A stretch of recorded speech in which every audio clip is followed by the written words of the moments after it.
Kaifa halukum ikhwah? Bagaimana sih keseruan Ramadan di negerimu?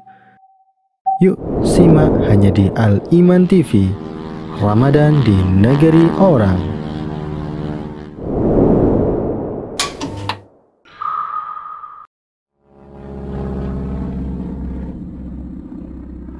Bismillahirrahmanirrahim. Assalamualaikum warahmatullahi wabarakatuh. Pecinta al-iman dimanapun Anda berada, alhamdulillah wassalatu wassalamu ala rasulillah wa ala alihi wa ashabihi wa man tabi'ahum bi ihsanin ila yaumil qiyamah. Bagaimana kiat-kiat agar kita tetap istiqomah di atas Islam, di atas manhaj yang benar, di atas akidah yang benar, meskipun kita tinggal di negeri non-muslim. Ya, kita tinggal di Belanda barangkali, atau tinggal di Jerman ataupun di negeri-negeri yang lain. Maka tentunya di sana ada kiat-kiat, di sana ada upaya-upaya yang perlu untuk kita usahakan sehingga kita bisa benar-benar mengamalkan firman Allah Subhanahu wa taala, wala tamutunna illa wa antum muslimun, dan janganlah kalian meninggal mati kecuali di atas agama Islam, kecuali sebagai seorang muslim. Maka kiat yang pertama, ayyuhal ikhwah rahimani wa rahimakumullah, adalah doa. Kita perbanyak memanjatkan doa kepada Allah. Meminta kepada Allah Subhanahu wa taala agar kita diberikan keistiqomahan. Kita diberikan kekuatan untuk terus bisa memegang agama yang benar ini sampai akhir hayat kita. Kita tahu bahwasannya hati seorang hamba ada di tangan Allah. Segala urusan Allah yang mengatur. Maka dalam poin ini pun, poin yang pertama atau kiat yang pertama adalah memohon kepada Allah. Setiap hari kita meminta kepada Allah Subhanahu wa taala, ya muqallibal qulub, tsabbit qulubana ala dinik. Wahai zat yang maha membolak-balikkan hati, ya Allah yang maha membolak-balikkan hati, tsabbit qulubana ala dinik. Teguhkanlah hati-hati kami di atas agamamu. Ya musarrifal qulub, sarrif qulubana ila ta'atik. Ya zat yang maha mengarahkan hati, arahkanlah hati kami kepada ketaatan kepadamu ya Allah. Nah, maka kita tahu bahwasannya apa yang Allah kehendaki pasti akan terjadi. Sementara apa yang kita inginkan, kalau Allah tidak menghendaki, mustahil akan terjadi. Dalam bait syair disebutkan ma syi'ta kana wa in lam asya wa ma syi'tu in lam tasya lam yakun. Apa yang engkau kehendaki ya Allah pasti akan terjadi meskipun aku tidak menghendakinya, aku tidak menginginkannya. Dan apa yang aku kehendaki, yang aku inginkan tidak akan mungkin terjadi kalau engkau tidak menghendakinya. Ma syi'ta kana wa in lam asya. Apa yang engkau kehendaki pasti akan terwujud. Pasti akan terjadi. Maka kita butuh untuk memohon kepada Allah, meminta kepada Zat yang Maha Kuasa agar Dia senantiasa membimbing kita, memberikan hidayah kepada kita. Allahumma inna nas'alukal huda wat tuqa wal afafa wal ghina. Kita meminta petunjuk kepada Allah, kita meminta ketakwaan kepada Allah Subhanahu wa taala. Dan demikianlah yang diajarkan oleh Rasulullah SAW. Beliau banyak sekali mengajarkan zikir-zikir, doa-doa, keluar rumah, kemudian memakai baju, zikir di atas kendaraan. Ya, karena memang segala perkara ada di tangan Allah Subhanahu wa taala. Dan di dalam surat Al-Fatihah pun disebutkan, iyyaka na'budu wa iyyaka nasta'in. Hanya Engkau ya Allah, hanya kepada Engkau ya Allah kami menyembah, kami beribadah, dan hanya kepada Engkau kami mohon pertolongan. Mengisyaratkan bahwasanya ibadah tanpa pertolongan Allah Subhanahu wa taala tidak akan mungkin bisa terwujudkan. Maka bagaimana seorang bisa menjadi muslim yang sejati meskipun dia tinggal di negeri asing? Pertama, doa. Ad-du'a'u silahul mu'min. Doa ini senjatanya seorang mukmin. Meminta kepada Allah, memohon kepadanya ya dengan penuh kerendahan agar Allah Subhanahu wa taala menjaga. Allah jaga kita, Allah jaga akidah kita, Allah jaga keislaman kita. Wala tamutunna illa wa antum muslimun. Kemudian yang kedua, kiat yang kedua, ma'asyiral ikhwah rahimani wa rahimakumullah, adalah menuntut ilmu. Ya, kita butuh untuk mengetahui mana yang hak, mana yang batil, mana yang benar dan mana yang salah. Dan itu semua haruslah dengan ilmu.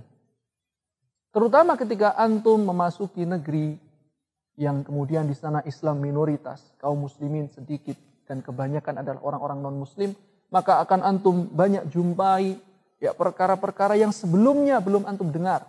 Sehingga belum jelas, belum terang bagi Anda apakah itu halal, apakah itu haram. Apakah itu boleh ataukah itu tidak. Maka perlu untuk kita terus belajar dan belajar. Ya, dan alhamdulillah di zaman kita sekarang ini banyak sekali wasilah-wasilah untuk belajar. Ya, kita bisa belajar ya via Facebook, via YouTube ataupun yang lainnya, media-media yang lainnya, buku kita bisa membaca. Ya. Maka teruslah belajar agar kita tahu mana yang halal, mana yang haram, mana itu yang baik dan mana itu yang buruk sesuai dengan syariat Islam, bukan dengan hawa nafsu kita. Jadi jangan sampai kemudian nanti kita masuk ke wilayah yang kita di situ minoritas, kemudian kita menghukumi segala sesuatu hanya dengan perasaan kita. Ya, saya rasa ini boleh kok, ini halal tidak, tapi dengan ilmu. Maka kiat yang kedua adalah teruslah belajar. Meskipun Anda tinggal di Belanda kah itu, di Inggris ataupun di Jerman, belajar dan belajar. Kemudian kiat yang ketiga, ma'asyiral muslimin rahimani wa rahmakumullah, ya, adalah mencari komunitas. Mencari teman. Saudara-saudara seiman yang punya komitmen untuk semuanya, ya, untuk mereka bisa teguh di atas akidah yang benar, memegang manhaj, metode agama yang hak, memegang syariat Islam. Dan ini adalah mengamalkan firman Allah Subhanahu wa taala dalam surat Al-Asr, wal 'asri innal insana lafi khusr. Demi masa manusia itu sungguh benar-benar di dalam kerugian. Siapa yang tidak merugi? Allah kecualikan mereka yang illal ladzina amanu wa 'amilus shalihati wa tawassaw bil haqqi wa tawassaw bis sabr. Kecuali orang-orang yang beriman, beramal soleh dan saling menasihati. Saling menasihati di dalam perkara yang hak dan juga kesabaran. Nah, maka ketika Anda tinggal di negeri yang minoritas, kaum muslimin minoritas di sana, kita butuh untuk mencari kawan-kawan, teman-teman yang kita bisa saling menasihati di antara kita. Di atas kebenaran dan di atas kesabaran. Ya. Kalau tidak ada teman, tidak ada komunitas, lalu bagaimana kita bisa mengamalkan firman Allah Subhanahu wa taala, wa tawassaw bil haqqi wa tawassaw bis sabr. Ketika kita khilaf, ada yang mengingatkan. Ketika kita menyimpang, ada yang menarik kita untuk kembali di jalur yang benar. Ketika kita bimbang, ada yang menguatkan kita. Ketika kita ragu-ragu, ada orang yang kita ajak untuk musyawarah, tukar pikiran, diskusi. Maka dimanapun Anda berada, terutama ketika antum di negeri yang asing, Islam minoritas, carilah komunitas-komunitas yang punya komitmen untuk bersama, ya, memegang Al-Quran dan Sunnah sesuai dengan pemahaman para salaf, sehingga bisa saling mengisi, saling nasihat menasihati, saling mengingatkan ketika saudaranya keliru, khilaf. Kadang-kala kita manusia ini geser dari jalan syariat yang benar karena godaan ini dan itu. Mereka yang akan menarik kita kembali, mereka yang akan mengingatkan kita kembali. Ya, baik, maka carilah komunitas-komunitas yang dengan mereka Anda bisa bekerja sama, saling menguatkan keimanan dan keislaman Anda. Dengan halnya sapu lidi itu, mereka kuat, mereka bisa mengumpulkan sampah-sampah yang banyak karena mereka bersatu. Coba kalau lidi itu, sapu lidi itu tidak disatukan, satu persatu digunakan untuk apa? Menyapu. Apakah mampu untuk mengumpulkan sampah-sampah di daunan? Tidak akan mampu. Bahkan yang ada apa? Patah. Tapi ketika lidi-lidi itu kemudian digabungkan menjadi satu, semakin kuat. Bisa untuk menggeser ataupun mengumpulkan sampah-sampah yang ada. Nah, demikianlah perumpamaan seorang mukmin. Ya. Bahkan dalam hadis Nabi menyebutkan kalbunyan seperti bangunan. Yashuddu ba'duhum ba'do, saling menguatkan.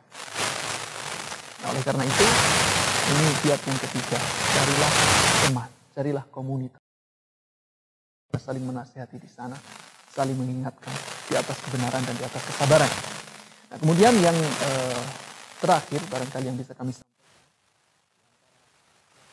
kita bisa menjadi seorang muslim yang sejati meskipun kita di negeri orang, meskipun kita tinggal di negeri yang minoritas, kaum muslimin minoritas di sana, adalah tetaplah untuk punya koneksi. Tetaplah ada hubungan antara kita dengan para ulama, dengan orang-orang yang berilmu, dengan para asatidah, para ustadz. Sehingga ketika kita menjumpai satu perkara yang kita masih samar, apakah ini halal, apakah ini haram, kita bisa konsultasi dengan mereka. Kita bisa bertanya kepada mereka. Ketika kita bimbang, ketika kita mengalami satu problem, kita bisa bermusyawarah kepada mereka. Kita bisa meminta pendapat kepada mereka. Sehingga insya Allah dengan ini semua, kita bisa tetap menjadi seorang muslim yang sejati, meskipun kita berada di negeri asing, tempat yang barangkali Islam minoritas, kaum muslimin di sana sangat sedikit. Ya, kebanyakan orang adalah orang-orang di luar Islam, ya, baik dari Yahudi maupun Nasrani ataupun agama-agama yang lain.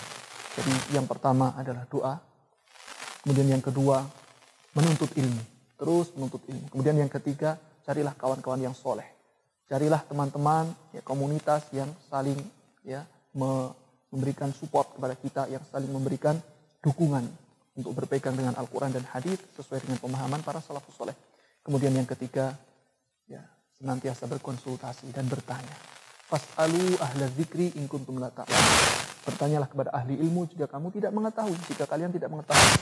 Dan pasti ketika antum memasuki wilayah yang baru, negara yang baru, pasti Anda akan menjumpai perkara-perkara yang baru, yang Anda butuh keterangan dari para ulama tentang hukum dari perkara-perkara tersebut. Halalkah, haramkah, bolehkah, tidak bolehkah, ya, sehingga kita butuh koneksi. Ya, artinya kita butuh untuk tetap menyambung hubungan dengan ustadz-ustadz kita, baik yang ada di Indonesia ataupun di negeri yang lainnya. Nah, kiranya ini ma'asyiral muslimin, teman-teman sekalian, pemirsa Al-Iman TV dimanapun Anda berada, yang bisa kami sampaikan beberapa tips agar kita tetap menjadi seorang muslim yang sejati, ya, seorang muslim yang komitmen di atas agamanya yang sahih atau syariatnya yang benar sampai akhir hayat kita, meskipun kita tinggal di negeri orang, tinggal di negeri asing. Kurang lebihnya mohon maaf. Terima kasih atas perhatiannya. Wafaqanallah jami'an. Assalamualaikum warahmatullahi wabarakatuh. Ramadan di negeri orang.